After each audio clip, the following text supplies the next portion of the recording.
We are living in a day and time. Once again, I don't like to preach fire and brimstone, but we're living in a day and time when I promise you, like, this is not the time to play. I'm seeing stuff now. I've been living for 46 years, and I'm seeing stuff now that I've never seen God do or allow to happen in the 46 years that I've been living. And when he allows stuff to happen that you've never seen him allow happen, it's time to start paying attention. Because here's the funny thing. God gives away gifts. Everybody in this room has a gift.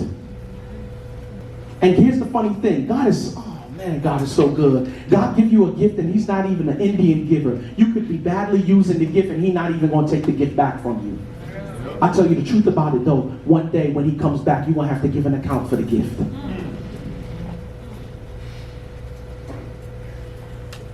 I was reading this article by Dr. Tamar Goulet, and she's this renowned OBGYN down, I think, at the University of Mississippi, and she was explaining the process of birth. And she said that when a man and woman get to any children in the room, okay, good. I had to double check for a minute. She said when a man and woman get together for the process, for the purposes of bringing forth the baby, when a man releases or ejaculates, he releases anywhere between 50 to 250 million sperm.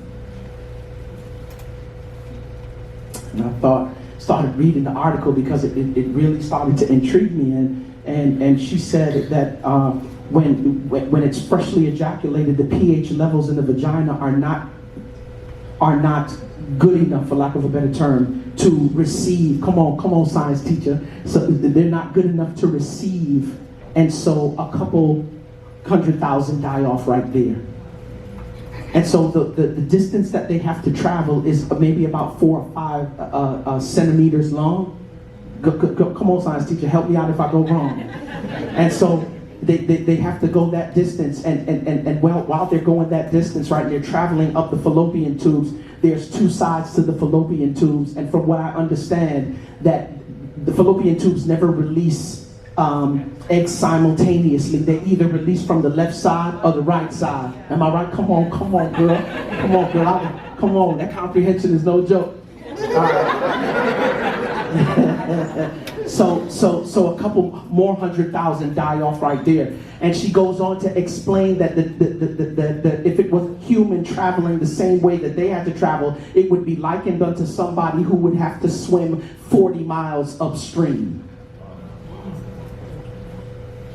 I'm talking about your purpose. I'm talking about your gift.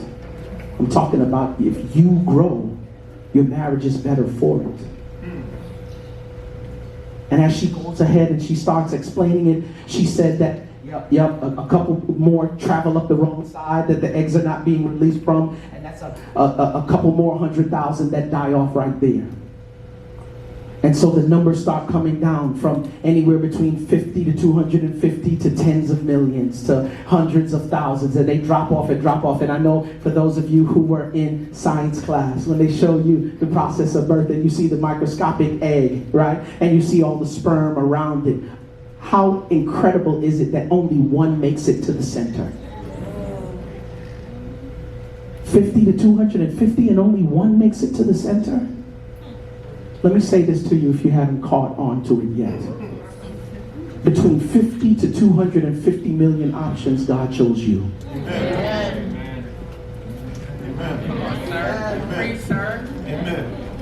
Yo, let me tell y'all something. If I had room to run, and if I wasn't just coming off of this Achilles injury, I promise y'all run through this room. Between 50 to 200, do you know what it is when they go to the lottery and it's like a done deal? They like, yeah, of course, you the winner out of all the people in the country. Like, yeah, don't worry about it, it's you. I just told you that the God of the universe had 50 to 250 million options that he could have chosen to bring into this world, but he chose you. And the word of God says that before I formed you in your mother's womb, I... So in other words, when he got down on his knees and he formed Adam and Eve from the dust of the ground, he said, yep, Faith, 1977. Quest, yep, 1973. Yep. He thought of you way back then. So let me just bring it home for you now, and then I'm going to preach up. You do not have time to be playing with your marriage. Truth be told, you don't have time to be playing with any of your relationships. Firstly, your relationship with God. You don't have time